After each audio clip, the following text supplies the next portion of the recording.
नमस्कार, मैं आलोक राय। उम्मीद है कि आप सभी स्वस्थ और कुशल होंगे। साथ ही आप लोग बहुत ही तल्लीनता के साथ अपनी तैयारी में लगे होंगे। आज हम लोग इतिहास में वेल्ज़ेली की बात करेंगे। वेल्ज़ेली जो कि अपनी सहायक संधियों के लिए कुख्यात है। वेल्ज़ेली ने किन शर्तों पर ये सहायक संधियाँ की थी, यानी इन सहायक संधियों में कौन कौन सी शर्तें होती थी, उसको देखा जाएगा। साथ ही ये देखेंगे हम लोग कि वो कौन सी परिस्थितियाँ थीं कि वेल्ज़ेली भारत के सभी राजाओं को इन सहायक संधियों में बांध लेने को आतुर था। तो वेल्ज़ेली सर जॉन शोर के बाद भारत में गवर्नर जनरल बन के आया। वेल्ज़ेली 1798 में गवर्नर जनरल बन के आया। 1805 तक गवर्नर जनरल रहा। इसके पहले जो गवर्नर जनरल थे वो सर जॉन शोर थे। वेल्ज़ेली इस पद पर आने के पहले इंग्लैंड में जिन प्रमुख पदों पर कार्य किया था वो थे, इंग्लैंड के कोष का लॉर्ड था, कोष का लॉर्ड रह चुका था। बोर्ड ऑफ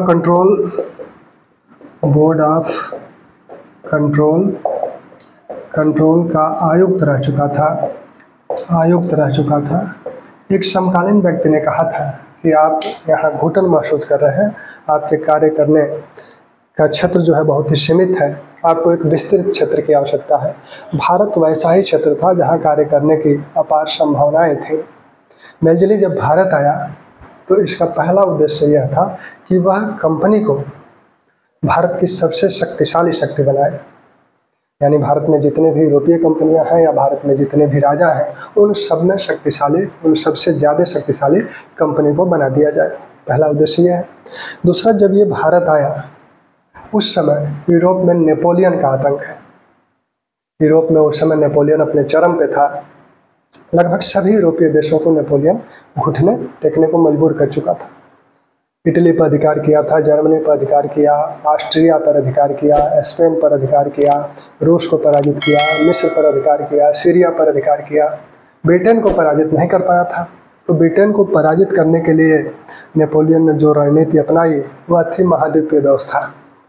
महाद्वीपीय व्यवस्था से वह यूरोप की जो आर्थिक ताकत थी, यूरोप जो आर्थिक शक्ति थी, उसको वो कम कर देना चाहता था, तोड़ देना चाहता था, जिससे कि यूरोप स्वयं आत्मसमर्पण कर दे।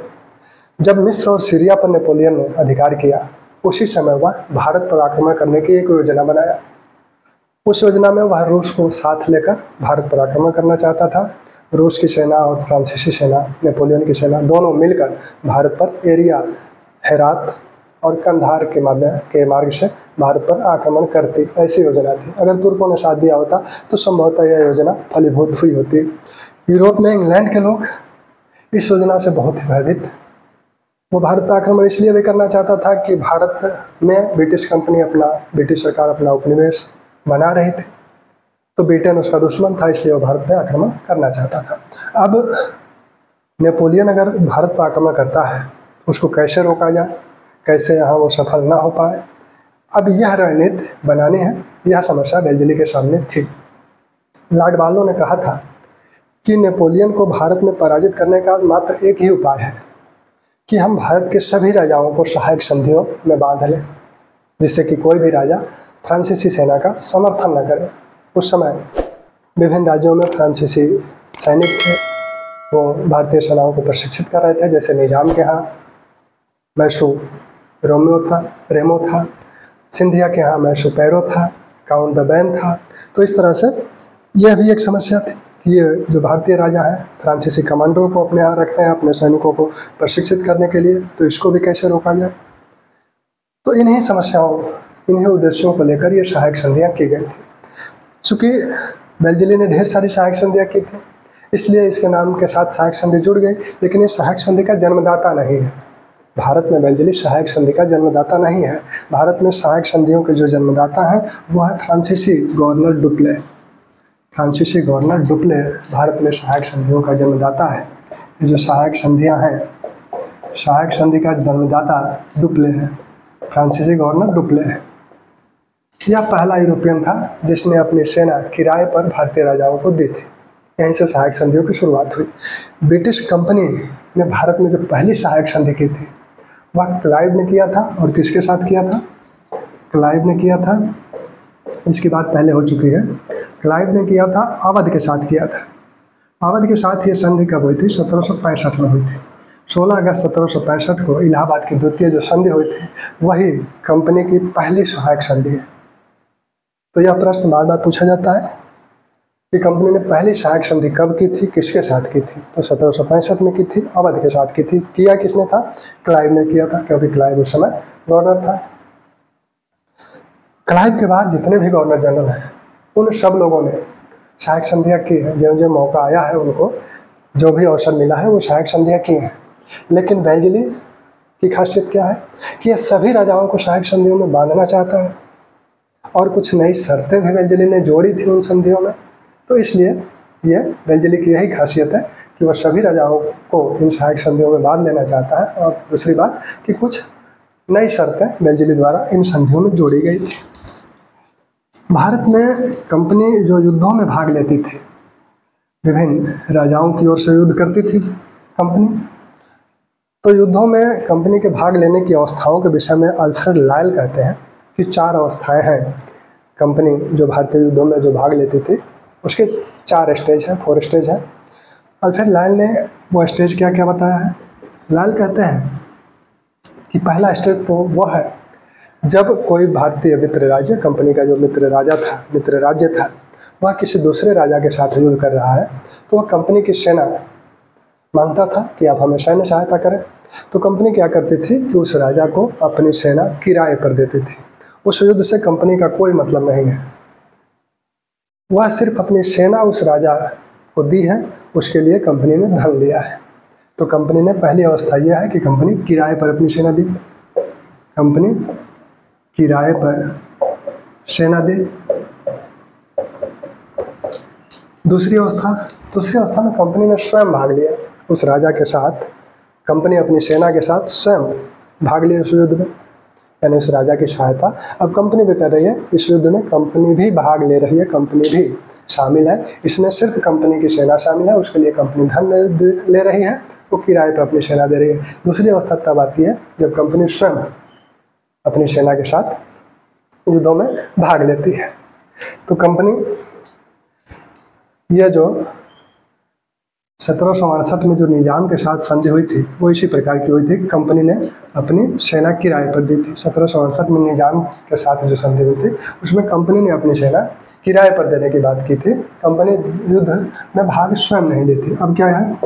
स्वयं युद्ध में भाग ली।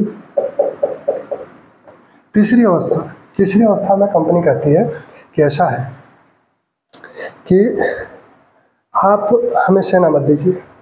कोई राजा अगर कंपनी से सहायता मांगता है तो कंपनी इस तरह से उसे संधि कर रही है कि आप हमें धन दीजिए, हम उस धन से अपनी एक सेना तैयार करेंगे और हम स्वयं युद्ध लड़ेंगे। आपको उस युद्ध में आने की आवश्यकता नहीं है, आप उस युद्ध में मत आइए, हम स्वयं एक सेना तैयार करके उस युद्ध को लड़ेंगे और आपके लिए उस युद्ध को हम जीतेंगे। ठीक, तो अब कंपनी कह रही है कि हम स्वयं अकेले युद्ध करेंगे। इसके लिए आप क्या करेंगे? राजा क्या देगा? इसको धन देगा कंपनी को। यहाँ भी धन दे रहा है, यहाँ भी धन दे रहा है, हर जगह दे रहा है। चौथी अवस्था तब आती है जब कंपनी कहती है कि ऐसा है कि आप अपने मित्र राजा को कहती है कि आपकी सीमा की सुरक्षा हम स्वयं करेंगे, आपको चिंता करने की आवश्यकता नहीं है। सीमा की सुरक्षा हम स्वयं करेंगे। इसके लिए आप क्या करेंगे कि इसके लिए आप हमें अपने राज्य का एक प्रदेश देंगे, हम आपकी सीमा की सुरक्षा करेंगे। एक सेना आपके यहाँ रहेगी हमारी, वो आपके सीमाओं की सुरक्षा करेगी, आपको चिंता करने की कोई आवश्यकता नहीं है। आप हमें क्या करें? आप तो धन दे नहीं पाते हैं। राजाओं के साथ क्या था कि यहाँ जो धन कंपनी लेती थी ये बकाया रह जाता था। तो कंपनी ने कहा इसका भी उपाय है, आप हमें अपने राज्य का एक छत्र, प्रभुसत्ता युक्त छत्र जो हमारी प्रभुसत्ता में हो वो हमें दे दीजिए। ठीक, तो ये 4 अवस्थाएं अल्फ्रेड लायल कंपनी के भारतीय युद्धों में भाग लेने की बताते हैं। अब जो वेल्जली ने सहायक संधियाँ की, वेल्जली ने सबसे पहली जो सहायक संधि की वो किसके साथ की? सबसे पहली जो वेल्जली की सहायक संधि है वो निजाम के साथ है 1798 में। तो 1798 में वेल्जली की जो संधियाँ हैं बार बार पूछा जाता है वेल्जली की संधियाँ। संधि, पहली संधि 1798 में निजाम के साथ की गई। फिर निजाम के साथ एक दूसरी संधि भी की गई थी 1800 में।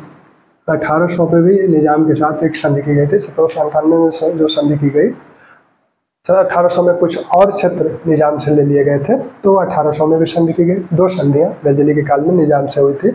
पहली संधि बेलजली के काल में जो हुई वो 1798 में हुई, निजाम से हुई। दूसरी संधि 1799 में मैसूर, चतुर्थांग मैसूर युद्ध और तंजौर। मैसूर और तंजौर के साथ 1799 में बेलजली ने सहायक संधियाँ की। फिर 1801 में अवध के साथ, पुनः अवध के साथ संधि की गई। अवध के साथ कई संधियाँ की गई। 1765 में तो सहायक संधि हुई थी। फिर 1773 में महाराजा हेस्टिंग्स ने किया था बनारस की संधि। फिर जो अन्य पार्षद आए थे उन लोगों ने फैजाबाद की संधि 1775 में की थी।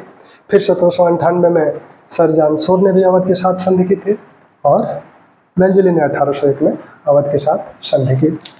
1802 में पेशवा के साथ संधि की गई। पेशवा के साथ संधि हुई 1802 में, पेशवा के साथ संधि हुई। और फिर भोसले के साथ 1803 में संधि हुई। भोसले के साथ 1804 में सिंधिया के साथ संधि हुई। तो ये प्रमुख संधियां हैं बेलजली के काल की। इन संधियों की शर्तें क्या है उसको देखा जाए। इन संधियों की जो शर्तें हैं उसमें पहली शर्त यह है कि कंपनी कह रही है राजा से कि आप की सीमा की सुरक्षा हम स्वयं करेंगे। तो शर्तें क्या है इस संधियों की? शर्तें हैं कि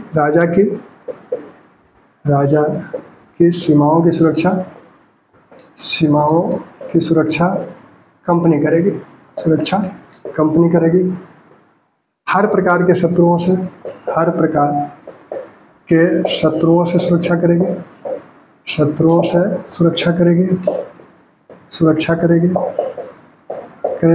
एक सेना राज्य में रहेगी, एक सैन्य टुकड़ी राज्य में रहेगी। साथ में एक रेजिडेंट राजधानी में रहेगा। एक रेजिडेंट राजधानी में रहेगा। कंपनी का एक रेजिडेंट उस राजा के राजधानी में रहेगा। ठीक।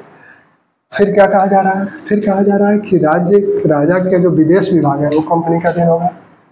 विदेश विभाग कंपनी के अधीन होगा।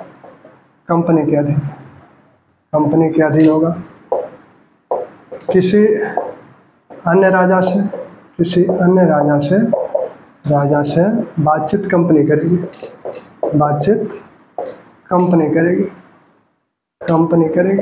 किसी अन्य राजा से बातचीत कंपनी करेगी। ठीक। वो राजा अपने भारतीय किसी राजा से भी कोई बातचीत नहीं करेगा, वो कंपनी करेगी। यानी विदेश विभाग उस राजा से कंपनी ने ले लिया। फिर कंपनी क्या कर रही है? कंपनी कह रही है कि आप किसी भी यूरोपीय को राजा अपनी सेवा में बिना कंपनी से पूछे नहीं रखेगा। किसी अन्य यूरोपीय को, यानी ब्रिटिश को छोड़ के किसी अन्य यूरोपीय को राजा बिना कंपनी से पूछे अपनी सेवा में नहीं रखेगा। ठीक। तो इतने शर्तों पे ये संधियाँ होती थी। अब इसका लाभ क्या है कंपनी को? क्योंकि कंपनी का जो अपना राजनीतिक क्षेत्र था वो तो अभी कम ही है। जिन राज्यों से संधियाँ हुई हैं उनके राज्यों पर कंपनी का अधिकार नहीं है, तो उसके राजनीतिक सीमा से बाहर है। उन राजनीतिक सीमा से बाहर के राज्यों में कंपनी ने अपनी सेना रख दी और उनका विदेश विभाग ले लिया। वह सेना किसकी है? कंपनी की है। कंपनी के इशारे पर वो सेना काम करेगी। बेलजली ने कहा भी था कि हमने विभिन्न राजाओं की राजधानियों में हमने एक 20,000 सैन्य टुकड़ी रख दी है जो हमारे इशारे पर काम करेगी। जिस राजा को चाहे उस राजा को हम जब चाहे तब समाप्त कर सकते हैं। रेजिडेंट जो रखा गया था, रेजिडेंट से क्या कहा गया कि वह राजा के आंतरिक मामलों में भाग नहीं लेगा, आंतरिक मामलों में हस्तक्षेप नहीं करेगा। लेकिन रेजिडेंट आंतरिक मामलों में हस्तक्षेप किए। रेजिडेंटों से पहले संधियों में क्या कहा गया कि रेजिडेंट आंतरिक मामलों में, रेजिडेंट या कंपनी राजा के आंतरिक मामलों में कोई हस्तक्षेप नहीं करेगी। लेकिन बाद में ये देखा गया कि रेजिडेंटों ने हस्तक्षेप किया। इससे कंपनी को लाभ ये हुआ कि कोई भी यूरोपीय व्यक्ति, जैसे कि निजाम ने अपनी सेवा में एक फ्रांसीसी कमांडर को रखा था, वैसे मैसूर रेमो को रखा था। सिंधिया ने एक फ्रांसीसी कमांडर काउंट द बैन और दूसरा एक फ्रांसीसी कमांडर था मैसूर पैरो, इनको रखा था। और इन लोगों ने, निजाम और सिंधिया के यहाँ, इनके नेतृत्व में एक सेना तैयार की गई थी। यह सेना इन फ्रांसीसी कमांडरों के नेतृत्व में काम कर रही थी।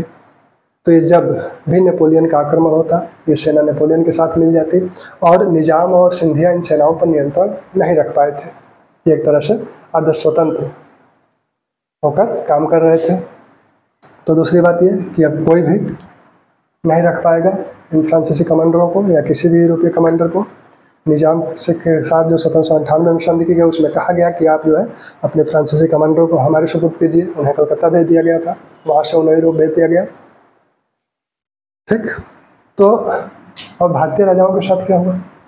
अब भारतीय राजा क्या कर रहे हैं? जैसा कि थॉमस मुनरो ने कहा कि भारतीय राजा अपनी स्वतंत्रता, अपनी प्रभुसत्ता और वह सब कुछ जो एक राज्य को सम्मानित बनाता है, वह सब कुछ बेचकर राजाओं ने सुरक्षा मोल ले ली। कंपनी कह रही है कि हम आपकी सीमाओं की सुरक्षा करेंगे, हर प्रकार की शत्रु से आपकी सुरक्षा करेंगे।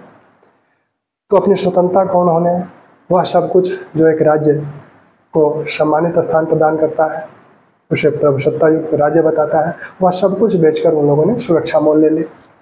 दूसरी बात, थॉमस मुनरो ही कहते हैं कि एक राज्य में जो बुरे राजा हैं, उनके विरुद्ध जो क्रांतियाँ, राज दरबार की क्रांतियाँ होती थी या दूसरा राजा उन पर आक्रमण करता था, वो सब अब समाप्त हो गया, क्योंकि राज्य में क्रांति हो नहीं सकती। राजधानी में क्रांति, राज्य के अपने जो कर्मचारी हैं उनमें कोई क्रांति हो नहीं सकती, क्योंकि रेजिडेंट बैठा है। और दूसरा राजा कोई कंपनी पे, उस राज्य पे आक्रमण कर सकता, क्योंकि कंपनी कह रही है कि हम आपकी सीमाओं की सुरक्षा करेंगे और संभवतः उस राजा के साथ भी कंपनी की संधियाँ हैं। तो इस तरह से बुरे राजाओं के प्रति जो रक्षोपाय होते थे, वो जो उपचार था, वह भी अब नहीं हो सकता था। थॉमस मुनरो कहते हैं कि हमें कोई संदेह नहीं है कि यह संधि राजाओं की जो सुरक्षा की जिम्मेदारी लेती है, एक दिन वो राजाओं को नष्ट कर देगी, एक दिन वो राजाओं को नष्ट कर देगी। इसी प्रकार से कार्ल मार्क्स ने भी कहा कि जिस दिन से ये राजा सहायक संधियां स्वीकार किए, उसी दिन से इनका अस्तित्व समाप्त हो गया। इन सहायक संधियों को मीठा विष भी कहा गया है। ठीक, जो रैमजो म्योर कहते हैं कि वेल्जली ने क्या किया कि अभी तक भारत में ब्रिटिश राज्य था, अब भारत में उसे ब्रिटिश साम्राज्य में तब्दील कर दिया। अब इतनी जिन जिन से सहायक संधियां की गई, उन सभी के यहाँ ब्रिटिश सेनाएं तैनात कर दी गई, वहाँ रेजिडेंट हो गया। राज्य में कुछ भी हो रहा है वो सारी खबर कंपनी को मिल रही है। राजाओं ने क्या किया कि अपनी सेना धीरे धीरे विघटित कर दी, उनकी संख्या कम हो गई। तो इस प्रकार कंपनी ने इन राजाओं को इन संधियों में बांध लिया, उन्हें एक तरह से अपंग बना दिया इन संधियों के माध्यम से। वेल्जली के समय कुछ युद्ध हुए थे। एक युद्ध की बात हम लोग पहले ही कर चुके हैं, चतुर्थ आंग्ल मैसूर युद्ध, जो वेल्जली के समय हुआ है। चतुर्थ आंग्ल मैसूर युद्ध, आंग्ल मैसूर युद्ध। दूसरा जो युद्ध हुआ वह द्वितीय आंग्ल मराठा युद्ध, आंग्ल मराठा युद्ध वेल्जली के समय हुआ। वेल्जली ने कर्नाटक पर भी अधिकार कर लिया। 1801 में कर्नाटक के जो नवाब थे मोहम्मद अली, उनका निधन हो गया और उनके निधन के बाद उमजतुल उमरा उनके पुत्र थे, उनका भी जब निधन हो गया, तब उनके जो उत्तराधिकारी थे अली हुसैन, उनके पुत्र, उनको जो है कंपनी ने नवाबी नहीं दी, बल्कि उनके जो भतीजे थे उनको नवाब बनाया गया और उन्हें पेंशन देके एक तरह से कर्नाटक पर कंपनी ने 1801 में अधिकार कर लिया। तंजौर में हम लोगों ने देखा है कि तंजौर को 1799 में वहाँ के राजा को पेंशन देके वेल्जली ने उस पर अधिकार कर लिया। सूरत पर 1800 में कंपनी ने अधिकार कर लिया, सूरत पर भी अधिकार कर लिया। मराठों के साथ युद्ध हुआ था, उस युद्ध के दौरान कंपनी ने विभिन्न जो राजपूत रियासतें थी वो मराठों से अपने अधीन ले ली थी। कंपनी अब उनसे बात करेगी, स्वयं बात करेगी, मराठे नहीं बात करेंगे। साथ में जिन क्षेत्रों पर अधिकार किया गया था उसमें भड़ौच, अहमदनगर, सूरत, भड़ौच, अहमदनगर, सूरत और उड़ीसा में कटक। भड़ौच, अहमदनगर, कटक। यह जो कटक था, कटक पे जो अधिकार किया गया, कटक पे अधिकार होने से क्या हुआ कि कलकत्ता और मद्रास अब सीधे जुड़ गए, क्योंकि बीच में अब कोई नहीं है। अब सीधे कलकत्ता से मद्रास तक जो भी क्षेत्र है वो सब कंपनी के अधीन है, मद्रास और कलकत्ता। ठीक, तो ये अब सीधे जुड़ गए। ये सवाल पूछा जा सकता है कि मद्रास और कलकत्ता सीधे कब जुड़े कंपनी से, तो वो कटक के विजय के पश्चात, द्वितीय मराठा युद्ध के समय के पश्चात ये मद्रास और कलकत्ता एक साथ जुड़ गए। 1801 में जो अवध के साथ संधि हुई थी, तो उस अवध के साथ संधि में क्या हुआ था, अवध को एक बड़ा क्षेत्र कंपनी को देना पड़ा। अवध को 1801 में जो संधि हुई थी, 1801 में एक बड़ा क्षेत्र कंपनी को देना पड़ा। रुहेलखंड, फर्रुखाबाद, मैनपुरी, इटावा,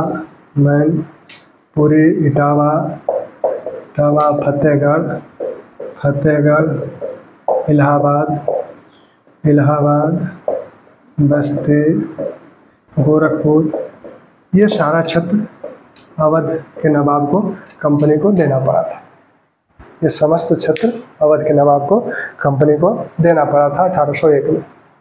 इस संधि अवध के साथ जो संधि हुई थी उसके तहत वेल्जली ने डेनमार्क के जो बंगाल में अड्डे थे, श्रीरंगपुर, ट्रांकोबार, उन पर अधिकार कर लिया। डेनमार्क से श्रीरंगपुर, ट्रांकोबार, इन सब क्षेत्रों पर अधिकार कर लिया। साथ में वेल्जली ने गोवा में पुर्तगालियों से अनुमति लेकर एक अंग्रेजी सेना रख दी। अंग्रेजी सेना पुर्तगालियों से अनुमति लेकर रखी गई थी, जिससे कि फ्रांसीसी आक्रमण से सुरक्षा की जा सके। तो वेल्जली के काल में ये सारी चीज़ें हुई थी। वेल्जली ने जो भारत में साम्राज्य स्थापित किया, उसमें रेंजमोर ने जो कहा था कि भारत में ब्रिटिश राज को इसने भारत में ब्रिटिश साम्राज्य बना दिया, अवध के साथ जो संधि हुई थी उसके विषय में जो थर्नाइट ने कहा था कि अगर यह संधि है तो एक व्यक्ति जो किसी मैदान से जा रहा है और उस पर कोई डाकू उसे लूट ले तो उसे भी हम संधि कहेंगे। जब इसे हम संधि कर रहे हैं 1801 की संधि को, तब अगर कोई डाकू किसी व्यक्ति को किसी मैदान में लूट रहा है तो उसे भी हम संधि ही कहेंगे, यानी एक तरह से वो प्रत्यक्ष रूप से इसे लूट कह रहे हैं। ठीक, थर्नाइट ने ये बात कही थी। स्मिथ कहते हैं कि भारतीय राजा मक्खियों की तरह कंपनी की जाल में फंसते चले गए। वेल्जली ने काम और किया। 1803 में दिल्ली पर अधिकार कर लिया। दिल्ली पर अधिकार लॉर्ड लेक को भेजकर वेल्जली ने दिल्ली पर अधिकार कर लिया। दिल्ली पर उस समय बादशाह थे शाह आलम द्वितीय। शाह आलम द्वितीय 1772 में दिल्ली गए थे। वो बिहार और उत्तर प्रदेश में ही रह रहे थे, लेकिन महादजी सिंधिया उन्हें दिल्ली ले गए। महादजी सिंधिया उनके संरक्षक बने, लेकिन महादजी सिंधिया कुछ दिनों के बाद अन्य युद्धों में जब व्यस्त हो गए, तब जो गुलाम कादिर था, नजीबुद्दौला का पोता, उसने क्या किया कि शाह आलम द्वितीय के आंखें निकाल ली 1788 में। फिर शाह आलम ने महादजी सिंधिया को याद किया। महादजी सिंधिया आए। 1789 में गुलाम कादिर को दंडित किया गया। ठीक, 1794 में महादजी सिंधिया का निधन हो गया। उसके बाद दौलत राव सिंधिया, उनके पुत्र दौलत राव सिंधिया बादशाह का संरक्षक बने। लेकिन लार्डनेक ने दौलत राव सिंधिया को पराजित करके दिल्ली पर 1803 में अधिकार कर लिया। ठीक, बेंजली जो है वह फ्रांसीसी आक्रमण से सुरक्षा के संदर्भ में महदी अली खां को ईरान में अपना दूत बना के भेजा था। साथ में मैल्कम को भी अपना दूत बना के तेहरान भेजा था, जिससे कि उनका समर्थन अंग्रेजी कंपनी प्राप्त कर सके, वो फ्रांसीसी सेना का साथ न दे पाए। ठीक, एक टुकड़ी उसने मिस्र में भी, भारत से एक टुकड़ी मिस्र में भेजी थी नेपोलियन के विरुद्ध लड़ने के लिए। तो यह था बेंजली का। बेंजली से जो भी प्रश्न आते हैं उन प्रश्नों को हम एक तरह से समाहित कर चुके हैं। आप इसको देखें, फिर हम लोग आगे इतिहास में